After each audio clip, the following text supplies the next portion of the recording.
सुरुवात झाली आणि तुम्ही म्हणता आत्ता प्रारंभ, अभंगाची अर्थपूजा बांधूया माझ्या अल्पशक्तीनुसार, अल्पमतीनुसार आणि अल्पकुवतीनुसार. कीर्तनाला येणारा श्रोतृवर्ग, त्याच्यामध्ये प्रकार माऊलींनी सांगितले: गाते, श्रोते, पाहते, चतुर, विनोदे, दुश्चित्ते. त्यामुळे अनेक प्रकारचा श्रोतृवर्ग कीर्तनाला उपस्थित असतो. कुणी गाण्यावर प्रेम करतं म्हणून 9 वाजता हजर. काही मंडळी म्हणतात होऊ दे यांचं सगळं, शब्द इवळून होऊ दे यांचं, मग आम्ही घरातनं बाहेर पडतो. त्यामुळे मग ते गाण्यावर फार काही त्यांचं नाही. काय सांगतात बघूया, निरूपणावर ज्यांचं प्रेम आहे. त्यामुळे श्रोते, चतुर, त्यांच्याबद्दल नको बोलायला. विनोदे, काहींचं कीर्तनातल्या विनोदावरच प्रेम असतं जास्त, म्हणून कथा कीर्तनामध्ये शास्त्र, संवाद, सिद्धांत, तत्वज्ञान, दृष्टांत असं काही आलं तर काही लोकांचं असं वाटतं, त्यांचा असा समज असतो की याच्याशी आमचा काही संबंध नाही. हे म्हणजे असं झालं, अगदी बेडवर असलेल्या पेशंटनी डॉक्टरांचा माझा काहीच संबंध नाही असं म्हणण्यासारखं आहे. त्यामुळे होय अंग हरिरूप किंवा ब्रह्मीभूत काय होतसे कीर्तनी, भाग्य तरी ऋणी देवाईसा. ही प्रचिती जशी संतांना आली तशी तुम्हाला मला या मंडपामध्ये कीर्तनाच्या भक्तीच्या माध्यमातून जर यायची असेल ना, तर आम्हाला इथं यावं लागेल, श्रवण करावं लागेल. म्हणून श्रवणाच्या मिसे वैसावे येवोनी, साम्राज्य भुवनी सुख नांदे. अशा या सुखाचा अनुभव घ्यायला आणि आपल्या जीवनाचं कल्याण करून घ्यायला आपण सर्व मंडळी इथे उपस्थित आहात. गाते, श्रोते, पाहते, चतुर, विनोदे, दुश्चित्ते. या सगळ्यांना एकच विनवणी संतांनी करतात की करा विठ्ठल स्मरण. बस, भगवंताचं अखंड स्मरण. आणि कितीही काही असलं तरी सगळ्यात म्हणजे महत्वाचं कीर्तनाचा पाया, भक्तीचा बेसमेंट असेल तर ते भक्तीचंच असावं. म्हणून आजच्या मागणीपर कीर्तनाला संतश्रेष्ठ नामदेव महाराजांचा हा अभंग घेण्याचा प्रयत्न. यथाशक्ती यथामती त्या अभंगाची अर्थपूजा आपण बांधायची. विठुरायाचे प्रेम भांडारी किंवा भक्त शिरोमणी या शब्दामध्ये ज्यांचा गौरव साक्षात माऊलींनी केलाय.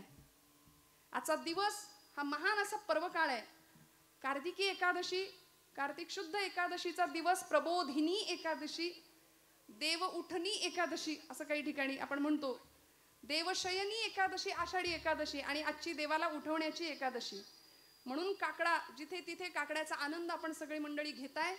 आणि भगवंताला उठवायचं म्हणजे काय, खरं तर आमच्याच आतमध्ये असलेलं परमतत्व त्याला जाग करायचं. आणि मी कोण, कोहम कथमिदं जातम को वै करतास्य विद्यते. आचार्य जगद्गुरु शंकराचार्य म्हणाले, मी कोण, स्वतःची ओळख करून घेणं, स्वतःला जाग करणं आणि खऱ्या अर्थी शरीराची नाही तर मनाची झालेली निद्रिस्त अवस्था संपवणं. आणि मग संतांनी सांगितल्याप्रमाणे उठा जागे व्हारे आता,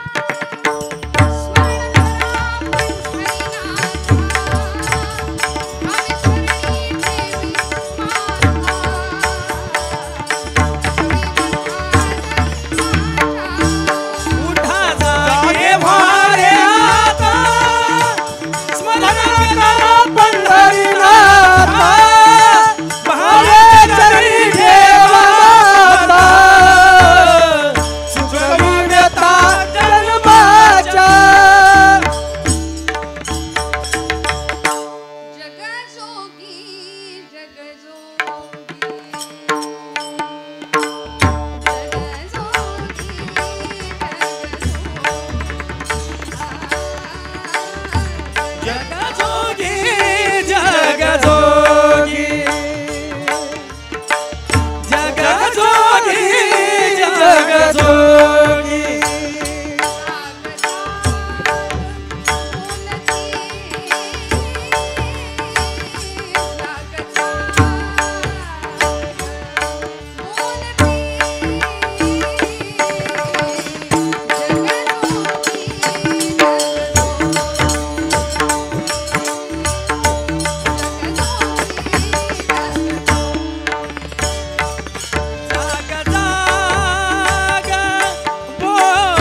करण्याचं काम केलं. काय सांगू आता संतांचे उपकार, मज निरंतर जागविती. आणि या काकड्याच्या माध्यमातून देवाला तर उठवलंच, पण अंतरंगात असलेला परमतत्व त्याची ओळख व्हावी याकरता ही एकादशी जाग होणं. वैदिक संस्कृती, आमची हिंदू धर्म संस्कृती खरं तर इतकी सुंदर आहे, इतकी प्रभावी आहे की ती झोपलेल्याला जाग करतेच, उठलेल्याला धावायला लावते. आणि सध्या अशी परिस्थिती आहे की मन, मेंदू आणि मनगट सगळंच मरगळलेल्या अवस्थेमध्ये आहे. धर्माची अवस्था बिकट होऊन बसली आहे. म्हणून मग विधिनिषेधात्मक अवस्था सांगणारी व्यवस्था पूर्वसुरींना आमच्या समोर आणावी लागली आणि त्यालाच आम्ही धर्म असं नाव दिलंय.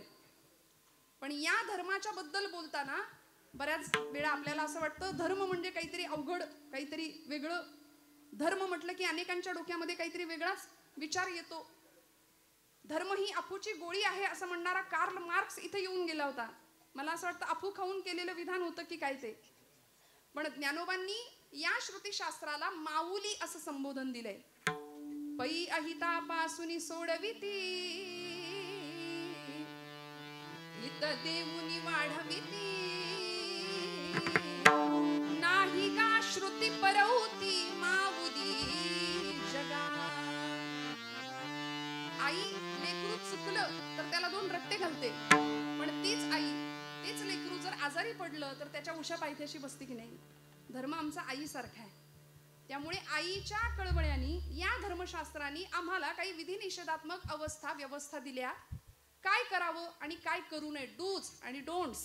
काय करावं जीवन जगत असताना, मानवी जीवनाची कृतार्थता कशामधून होऊ शकते, जीवन परिपूर्ण दिशेला कसं जाऊ शकतं, याचे नियम आणि याचे मार्ग सोपे करून संतांनी सांगितले. तेणेची पंथे चालू जाता, न पडेची गुंता कोठे काही.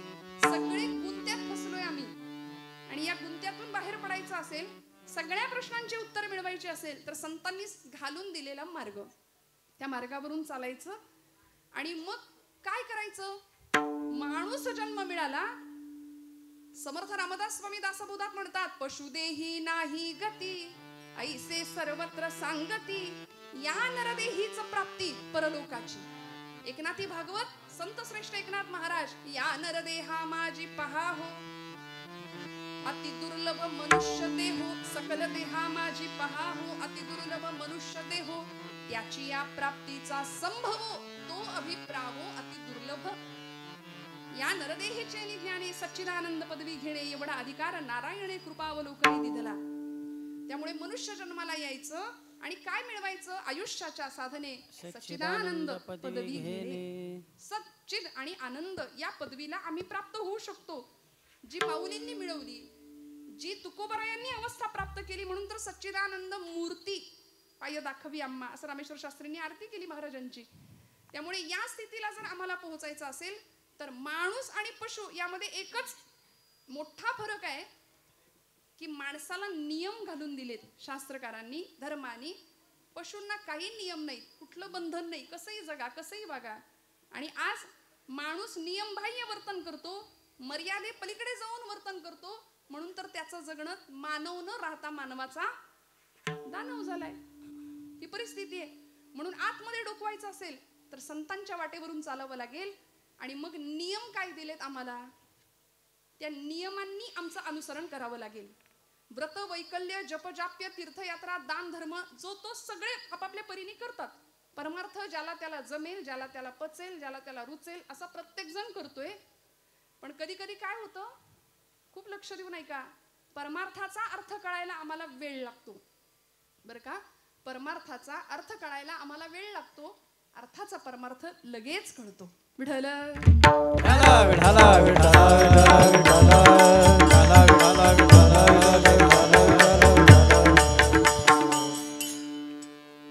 की नाही, अर्थाचा परमार्थ बरोबर कळतो म्हटलं. अर्थ आता लक्षात आलं ना. हा, परमार्थाचा अर्थ कळत नाही म्हणून गोंदवलेकर महाराज आमचे फार सुंदर सांगतात की प्रपंच आम्ही आवडीने करतो आणि परमार्थ सवडीने करतो. वास्तविक झालं पाहिजे उलट, प्रपंच सवडीचा आणि परमार्थ आमच्या आवडीचा असला पाहिजे. त्यामुळे मग पांडुरंग परमात्म्याशी संलग्नता, एकरूपत्व जे संतांनी प्राप्त केलं 28 युगांपासून पांडुरंग परमात्मा तिष्ठत उभा आहे आणि आजच्या दिवशीचं महात्म्यच असं आहे की या एकादशीला आणि आषाढीला भगवंत सांगतात आषाढी कार्तिकी विसरू नका माझ, आषाढी कार्तिकी विसरू नका माझ,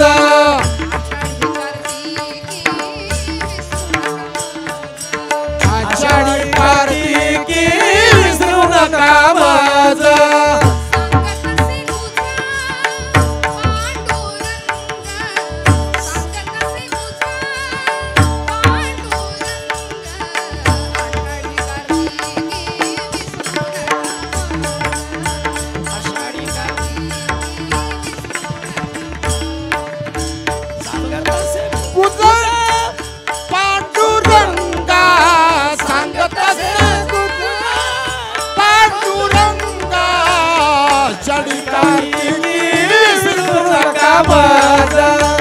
आषाढी कार्तिकी विसरू नका माझ. सांगत तसे गुज पांडुरंग. आषाढीची वारी आणि कार्तिकीची वारी का महत्वाची? आपल्याला वाटतं म्हणून नाही जायचं, संतांनी सांगितलंय म्हणून जायचंच, पण खरं सांगू हे कोण म्हणतंय? पांडुरंग परमात्मा गुज सांगतो. कुणाला? नामदेव महाराजांना. आषाढी कार्तिकी विसरू नका मज सांगत तसे गुज पांडुरंग. गुज म्हणजे काय हो? गुज गोष्टी. सोपं सांगू, आपल्याला सगळ्यांना कळेल. मराठी भाषा आपल्याला फार आवडते ना. आपल्या मराठीत सिक्रेट. देवाचं सिक्रेट काय माहितीये का? देव कुणाला सांगतो? आता संतांनी आपल्या गुज गोष्टी कुणाजवळ केल्या? देवाजवळ केल्या. देवानी आपल्या गुज गोष्टी खास असलेल्या सखा मानलेल्या आपल्या संतांजवळ केल्या. आम्ही प्रापंचिक माणसं आपल्या गुज गोष्टी आपल्या आपल्यातच करतो. काय कसं काय चाललंय, बरं आहे का? आपल्या गप्पा सुद्धा यंदा पावसाळा कसा, हिवाळा कसा, उन्हाळा कसा, याच्यातच आम्ही रमलो. म्हणून तर ती नाती गोती ती गोत्यात आणतात. ती नाती आम्ही गमतीने म्हणतो, नात्यातली माणसं ना त्यातली असतात. मग बोलायचं कोणाशी हो? गंमत सांगू, लोकांतात असताना देवाचं बोलायचं, बरं का? लोकांतात असताना देवाचं बोलायचं आणि एकांतात असताना देवाशी बोलायचं. आहे की नाही? बाकी सगळ्या गोष्टी बाजूला ठेवूया. भगवंत स्वतः नामदेव महाराजांना सांगतात आषाढी कार्तिकी विसरू नका मज नामया. भगवंत त्यांची व्यथा व्यक्त करतात. थोर प्रेमाचा भुकेला हाच दुष्काळ तयाला. म्हणले माझ्याकडे येणारे सगळे व्यापारी आहेत मेले. काहीतरी पाहिजे, हा देवा आमचं हे कर ते कर, आम्हाला हे दे ते दे, मग तुझं फलान करीन, अमुक करीन, तमुक करीन. सगळे व्यापारी. पण प्रेम भावनेनी माझ्याकडे येणारी माणसं खूप कमी आहे. तीही त्रिभुवनी नाही मज कोणी. हे भगवंत स्वतः सांगतात. सांगे चक्रपाणी नामयासी. भगवंत स्वतः नामदेव महाराजांना सांगतात. म्हणून तर सखा होता भगवंतांचा नामदेव महाराज. म्हणजे प्रेम भांडारी होते. प्रेमाच्या गोष्टी भगवंत नामदेवांशीच करायचे. नामयाचे प्रेम केशवची जाणे, केशवासी राहणे नामया पाशी. असं दोघांचं सुंदर नातं होतं. म्हणून भगवंत सांगतात, कुणालाही नाही, नामदेव महाराजांना सांगतात की मला विसरू नका. एकादशी का करायची? उपवास आपण शब्द वापरतो, आपण म्हणतो उपास. खरं तर भगवंताच्या उप म्हणजे जवळ राहायला मिळणं आणि वास म्हणजे वस्ती करायला मिळणं म्हणजे उपवास. आम्ही उपवासाला, आपल्याकडे म्हणच आहे एकादशी आणि दुप्पट खाशी, नाही का? म्हणून तर उपवासाला आमच्या पुण्यामध्ये उपवासाचे 108 पदार्थ मिळतात. ते पुस्तक मिळतं रेसिपीचं. उपासाची कचोरी आहे, उपासाचा डोसा आहे, उपासाचा वडा आहे, उपासाची भजी आहे, उपासाचा अजून काय भाकरी आहे, ढोकळा आहे. बघा कसे उत्तर. म्हणजे हे सगळं झालंय आज, आहे की नाही? भरपूर ताट आमचं भरलेलं, कधी न भरलेलं असतं एवढं आजच्या दिवशी असतं. पुण्याजवळ कोडीत नावाचं गाव आहे. त्या गावचे महाराष्ट्राचे प्रसिद्ध साहित्यिक आचार्य अत्रे, प्रल्हाद केशव अत्रे, त्यांनी खूप सुंदर विडंबन केलं. ते म्हणाले, गुरुजी खूप सुंदर गातात बरं का. उपास मज लागला सखे ग बाई, उपास मज लागला. आहे ना सगळ्यांचा उपास? उपवास आहे ना? फराळ शब्दच असा आहे की म्हणताना तोंड गरगरीत होते आमचं. हंगामानुसार फळ फळावळ असतेच. बरं, उपास म्हटलं की ते सगळं आम्हाला लागतं त्या दिवशी. म्हणजे भगर असू दे, साबुदाण्याची खिचडी असू दे, शेंगदाण्याची आमटी. हा प्रकार असा आहे की कितीही होता भगरीत तो खपतो. आणि इतकं सगळं, म्हणजे किती वाट्या संपल्या त्याचं काही भान राहत नाही. सगळं कॉन्क्रीट जॅम होतं एकदम आजच्या दिवशी, होतं की नाही?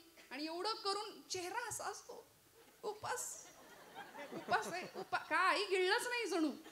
उपास मजला गला सखे ग बाई, उपास मजला गला. उकडले बटाटे 6 एकटीसाठी, मोजिल्या खारका 10. किस नुसता केला पहा सखे ग बाई, उपास मजला गला. उपास मजला गला सखे ग बाई, उपास मजला गला. दिवसभर सगळं झाल्यानंतर शेवटी हा उपास मज भोवला. जीव कासा विष झाला, नाहीच जमलं शेवटी. आणि मग दही भात मधुर चोपला सखे ग बाई, उपास मज लागला. त्यामुळे असा उपास काहीच कामाचा नाही. भगवंत हट्ट नाही करत हे सगळं माझ्यासाठी करा म्हणून. अहो, ज्या संसारामध्ये आम्ही स्वतः बांधले गेलोय तिथे भगवंत आम्हाला आठवत नाही. देवानी नाही आम्हाला बांधलं, सद्गुरूंनी नाही आम्हाला बांधलं, आम्ही स्वतःला बांधून घेतलं. सद्गुरू आणि भगवंत आम्हाला सोडवायला आलेत खरं तर. त्यामुळे इथे येऊन भक्तीच्या प्रांतामध्ये भगवंत बाजूला राहतो. प्रपंचामध्ये भगवंत कधी येतच नाही आमच्या. अत्यंत आवडीने प्रपंच करतो. आणि मग असं करता करता करता जे काही मागणी याचना आम्ही करतो ना, ती फक्त प्रपंचिकच असते आमची. मग भगवंताकडं काय मागायचं याचा वस्तुपाठ आजच्या कीर्तनात आपण घ्यायचा. म्हणून जागराचं कीर्तन. काय मागायचं? नामदेव महाराज इतकं आगळं वेगळं सुंदर विलक्षण मागणं मागतात. प्रश्न असा आहे, 2 प्रश्नांची उकल करून मी पुढे जाणार. संतश्रेष्ठ नामदेव महाराजांनी भगवंताकडे मागणं मागितलं. नामदेवांनीच काय, अनेक संतांनी मागितलं. तुकोबांनी मागितलं, ज्ञानोबरायांनी मागितलं. समर्थ रामदास स्वामी म्हणतात, कल्याण करी रामराया जनहित विवरी, तळमळ तळमळ होतची आहे तुझा तूची सावरी. माऊलींचं पसायदान प्रसिद्ध आहे. विश्वाचे आर्त माझ्या मनी प्रकाशले असं म्हणणारे ज्ञानोबराय जगाच्या कल्याणाकरता विश्वात्मक भगवंताकडे पसायदान मागतात. जे खळांची व्यंकटी सांडो, तया सत्कर्मी रती वाढू, भूता परस्परे पडो मैत्र जीवांचे. खळांची व्यंकटी सांडू दे, दुष्टांचा दुष्टपणा नष्ट होऊ दे म्हणाले. इतकं उदात्त. जगाच्या पाठीवर इतकं ताकदीचं मागणं कुणीच नाही मागितलं. मागणारा तितक्या ताकदीचा, देणारा सुद्धा तेवढ्याच ताकदीचा आहे. ज्ञानोबांचं मागणं आम्हाला सगळ्यांना माहिती आहे. ज्यांचा अभंग आपण निरूपणाला घेतलाय त्या नामदेव रायांचं पसायदान प्रसिद्ध आहे. आकल्पायुष्य भावे तया कुळा, माझी या सकळा हरीची या दासा. हे नामदेवांचं मागणं प्रसिद्ध आहे. प्रश्न असा आहे, संत का मागतात? जर संत आहेत तर ते मागतात का? मागायची गरज का पडते? कारण भगवद्गीतेच्या 12व्या अध्यायामध्ये भगवंताला मला प्रिय भक्त कोण आहे याचं उत्तर भगवंत सांगतात ना. अनपेक्ष शुचिर दक्ष उदासीनो गतव्यथा सर्वारंभ परित्यागी यो मद्भक्ता समे प्रियः. अनपेक्ष, ज्याची कुठलीच अपेक्षा नाही. आणि भक्तीचं सगळ्यात मोठं लक्षण आहे निष्काम, काहीच नको. सध्या मिशन पेक्षा कमिशनला जास्त महत्व आहे. निष्कामता भक्तीमध्ये नाही ना. त्यामुळे अशी निष्कामता ज्याच्याकडे आहे तो भक्त मला प्रिय आहे असं जर भगवंत म्हणतात तर संतांनी का मागितलं? त्याचं कारण मला असं पहिलं वाटतं की देवच मागे लागला माग माग म्हणून. अहो, देवच मागे लागले, काहीतरी मागा काहीतरी मागा. भानुदासांच्या मागे भगवंत लागले होते, महाराज काहीतरी मागा. पण भक्तीतलं सामर्थ्य भानुदास महाराजांचं असं होतं, ज्याला आपण ॲटिट्यूड म्हणूया नाही का, असं सुंदर कॉन्फिडन्स होता. म्हणाले, देवा मला काहीच नको, तुलाच काही हवं असलं तर तू माझ्याकडे घे मागून. तुला काही हवं असेल तर मागून घे. आणि भगवंत तिथे याचकाच्या भूमिकेमध्ये राहतात आणि आपल्या भक्ताला म्हणतात की मला तुमच्या कुळात अवतार घ्यायला, जन्म घ्यायला परवानगी द्या. मग भानुदासाचे कुळी महाविष्णूचा अवतार एकनाथ बाबा जन्म घेतात त्या कुळामध्ये. तुकोबरायांना मागतात, भगवंत म्हणतात तुकोबा तुम्ही तरी मागा. तुमच्या अख्ख्या पिढ्यांमध्ये कुणीच काही माझ्याकडे मागितलं नाही. महाराज म्हणतात माझ्या वडिलांची मिराशी गा देवा, तुझी चरण सेवा पांडुरंगा. माझे शब्द नाही, तुकोबरायांच्या गाथेतले शब्द आहे. महाराज म्हणतात तू कोण मला काय देणारा, तुझे चरण गहण पांडुरंगा. आमच्या घरात तुझे चरण गहण आहेत. 8 पिढ्यांपासून तू आमच्या इथे येऊन बसला, तू काय देणार मला? हा भक्तीतला अधिकार. म्हणून देव मागे लागला, मागा मागा. तेव्हा संतांना मागावं लागलं. आणि दुसरं कारण असं आहे की समजा सामान्य जनांना अशी वेळ आली, देवाकडं मागायची, तर प्रपंचिक गोष्टी न मागता काय नेमकं मागायचं हे कळावं, याचा वस्तुपाठ ठेवावा, याकरता संतांनी मागितलं. विठ्ठल विठ्ठल विठ्ठल विठ्ठल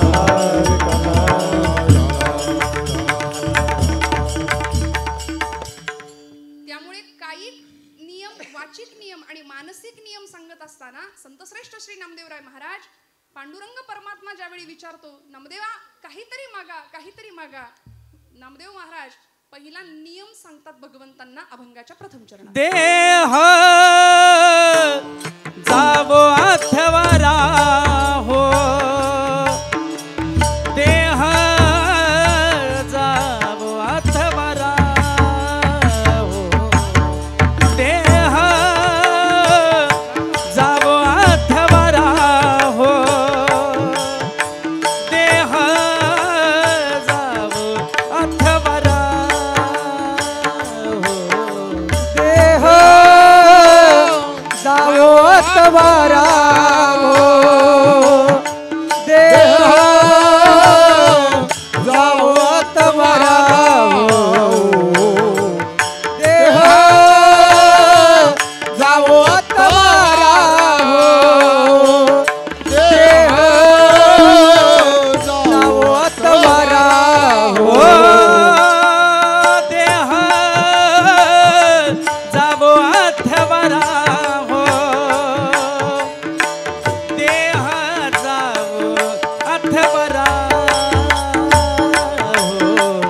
देह जावो अथवरा हो, देह जावो अथवरा हो, देह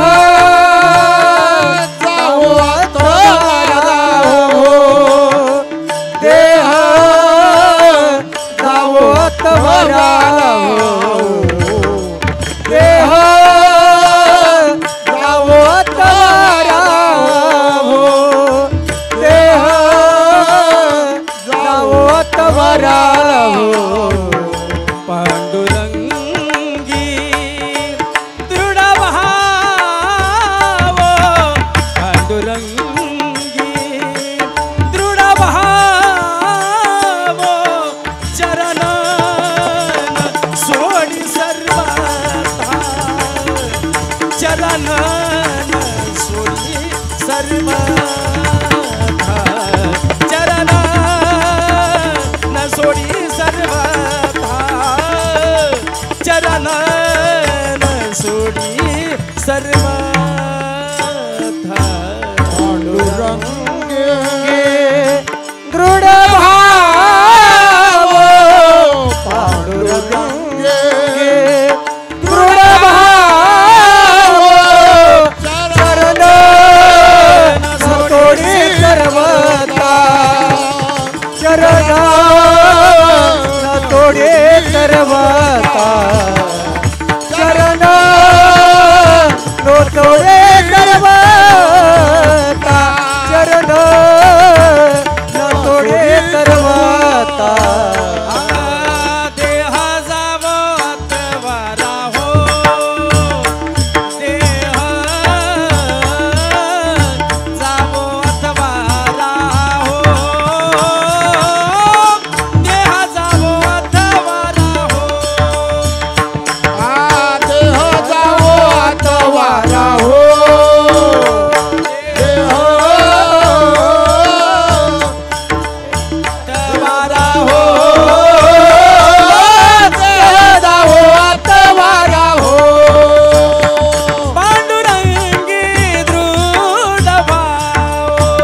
म्हटल्यानंतर दाद मनापासून आली पाहिजे आणि ती छान दिलखुलासपणे दिली गेली पाहिजे. टाळ्या वाजवा ना जोरदार. देह जावो अथवा राहो पांडुरंगी दृढ भावो चरण सोडी सर्वथा आण तुझी पंढरीनाथा. संतश्रेष्ठ नामदेवराय महाराज म्हणतात की देवा कायिक नियम सांगितला, माझा नियम आहे भगवंता, देह जावो अथवा राहो, माझा देह गेला तरी चालेल राहिला तरी चालेल फरक पडत नाही, पण देह जावो अथवा राहो पांडुरंगी दृढ भावो, तुझ्या चरणांवरती तुझ्या नामाशी तुझ्या गुणांशी माझं सख्यत्व जुळलं गेलं पाहिजे भगवंता, मी तुझ्या अनुसंधानातच कायम राहिलो पाहिजे. ही नामदेव महाराजांची वाचिक नियमावली आहे, कायिक नियमावली आहे बरं का. कायिक तप देहाचं तप आहे की भगवंतासाठीच हा देह समर्पित करणार आहे. मना चंदनाचे परित्वा झिजावे समर्थ म्हणतात. देह या शब्दाचा अर्थच असा आहे यद्दहते नित्यम तद्देहम, जो सतत जळतोय त्यालाच म्हटलंय देह. नामदेव महाराजांना माहितीये हा देह जाणार आहे, देह जाईल जाईल त्यासी काळोबा खाईल. देह हे काळाचे धन कुबेराचे, तेथे मनुष्याचे काही आहे, संपणार आहे. नामदेव महाराज म्हणतात देह संपला तरी चालेल राहिला तरी चालेल, पण तुझ्याशी अनुसंधान आमचं असलं पाहिजे. देह जावो अथवा राहो पांडुरंगी दृढ भावो, तो भाव आमचा तुझ्या चरणांजवळ दृढ असला पाहिजे. आणि असा देह यद्दहते नित्यम तद्देहम. तुम्ही म्हणाल कुठे काय जळतंय, देह जळतो म्हटलं ना मी आता. तुम्ही म्हणाल कुठे काय जळतंय, आता अजून थंडी म्हणावी अशी नाही सुरू झाली, पण आता हिवाळ्याचे दिवस सुरू होतील आणि काय जळतंय सांगताय. खरं आहे ना, जळतं बरं का. रोज आपण भोजनाला बसल्यानंतर भूक लागते, आतमध्ये अग्नी आहे प्रत्येकाच्या, तो अग्नी पेटलेला आहे प्रज्वलित आहे म्हणून आम्ही इथं बसलोय, चालतोय उठतोय फिरतोय. तो अग्नी एकदा विझला की लोक म्हणतात उचला, आहे की नाही. आज समाजामध्ये अशी मंडळी आहेत की देव आहे की नाही याच्यातच अडकलेली आहेत, अजून देव आहे की नाही याच चर्चा फिरतायत. पण देव आहे की नाही याच्यावर विचार करणाऱ्यांना बाबा महाराज सातारकर फार सुंदर सांगायचे. ते म्हणायचे तुम्ही देवाला माना किंवा मानू नका, पण त्यांनी तुम्हाला मानलंय एवढं लक्षात ठेवा. आणि ज्या दिवशी तो आपल्याला मानणार नाही त्या दिवशी आपल्या घरासमोर सुद्धा गर्दी जमेल. विठ्ठल विठ्ठल विठाला विठाला विठाला. त्यामुळे या देहामध्ये एक अग्नी आहे, डॉक्टरी शास्त्र त्याला जठराग्नी म्हणतंय. भगवंत म्हणतात अहम वैश्वानरो भूत्वा प्राणिनां देहमाश्रिताः. तो वैश्वानर अग्नी आहे, त्या अग्नीला आम्ही अन्नाची आहुती देतो. देहाचं भोजन काय आहे, अन्न हे देहाचं भोजन आहे, पण आत्म्याचं भोजन हे भजन आहे बरं का. भजन हे आत्म्याचं भोजन आहे. त्यामुळे देहाला आहुती आहे अन्नाची, मनाचं काय आत्म्याचं काय, त्याला भजनाशिवाय पर्याय नाही. मग या देहाला अन्नाची आहुती आम्ही घालतो कुठपर्यंत, आतला अग्नी प्रज्वलित आहे तोपर्यंत. एकदा आतला अग्नी विझला की मग बाहेरचा अग्नी असतो. त्यामुळे बाहेरून पेटवण्याआधी प्रज्वलित अग्नी करण्याआधी संत म्हणतात आतला अग्नी प्रज्वलित करूया. कुठला अग्नी, देहबुद्धीचा अग्नी. मी म्हणजेच देह आहे ही जी धारणा आम्ही केली आहे ना आमच्या बुद्धीनी, तो मी म्हणजे देह नाहीये, या देहामध्ये असणारा मी कुणीतरी वेगळा आहे याची जाणीव करून घेणं आणि भगवंताशी तादात्म्य पावणं. तुकोबराय म्हणतात देह नवे मी हे सरे उरला उरे विठ्ठल. स्वामी स्वरूपानंद नावाचे संत आहेत पावसला कोकणामध्ये. ते म्हणतात मी माझे मावळो सर्व तू तुझे उगवो आता. माझं पण अहंता ममता संपून जावी, देहाची आसक्ती संपून जावी आणि आतला प्रत्यय व्हावा, मग आनंद काय मिळणार आहे हो, तेथीच